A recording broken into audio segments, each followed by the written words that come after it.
বালুটিয়া পাইতে চায় না কক্সবাজার যে সমুদ্র, এই সমুদ্রের এক কালের ঢেউ, এগুলো দুটো 14 ঢেউ।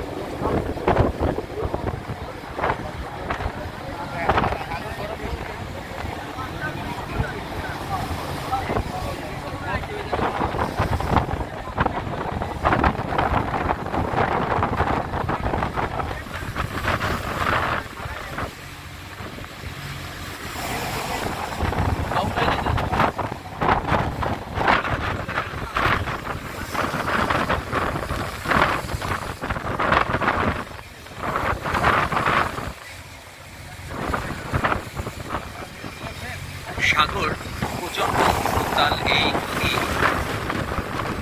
নদী মেঘনা যমুনা।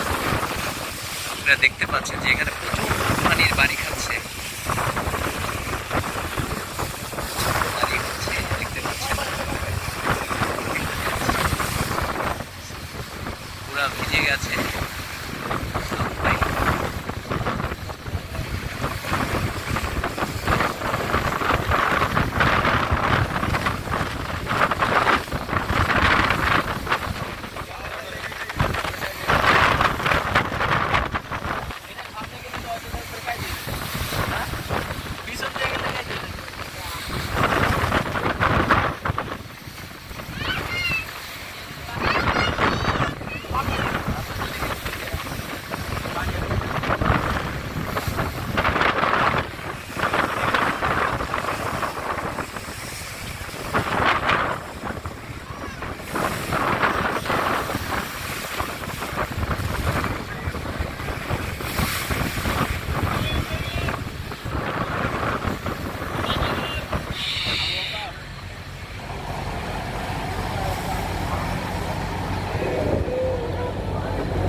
নদী পুরা উত্তাল। আমরা দেখতে পাচ্ছি যে একটা লঞ্চ খুব ভয়াবহ অবস্থায় পার হচ্ছে পাটুরিয়া ঘাট থেকে, দৌলতদিয়া থেকে যাচ্ছে পাটুরিয়া ঘাটের উদ্দেশ্যে।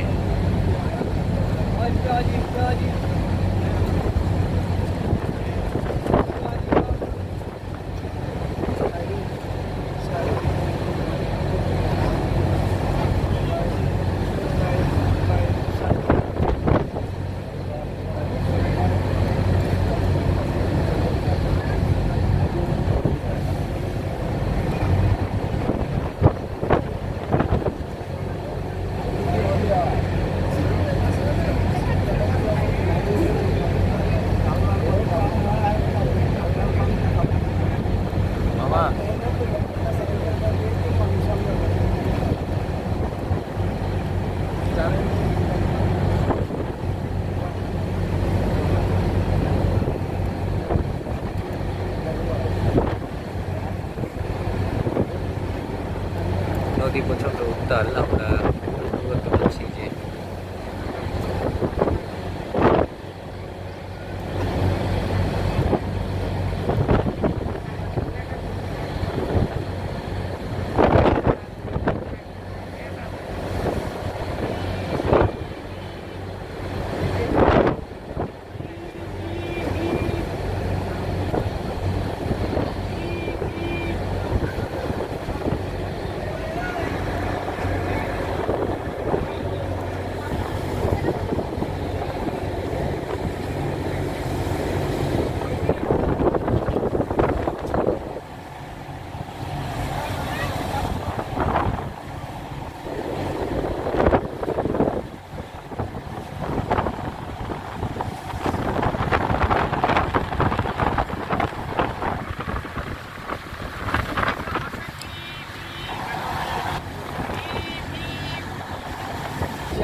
আজকে আপনার এখানে এসে কেমন লেগেছে আপনার বলেন?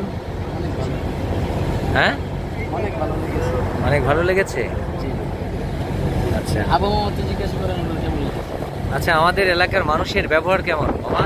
আপনি যে আমাদের বাড়িতে গেলেন, আমাদের বাড়ির মানুষগুলো কেমন? হ্যাঁ আবু ভাই, আমাদের গ্রামে তো গিয়েছিলেন, আমাদের গ্রামের মানুষের আচরণ বিধিমালা কেমন কেমন লেগেছে? এই রাজবাড়ী জেলা অনেক ভালো লাগছে না? এই বড় ভাই, কেমন আছেন আপনি? আমাদের বাড়িতে তো বেড়াতে গিয়েছিলেন, গরিবের বাড়িতে, কেমন লাগলো বলেন? ভালো লাগছে খুব। আমি আগের থেকে রাজবাড়ি এলাকা খুব ভালো লাগছে। তাই না? আচ্ছা আচ্ছা, এই জায়গাটা খুব সুন্দর। আমি দেখলাম খুব ভালো লাগলো। যেমনটা বলছিলেন যে রাজবাড়ী ফরিদপুর জেলা তার কাছে খুবই ভালো লাগে। তো আমাদের এলাকাতে আসছিলেন আমাদের ভাই ব্রাদার, তারা ঢাকা থেকে আসছিলেন।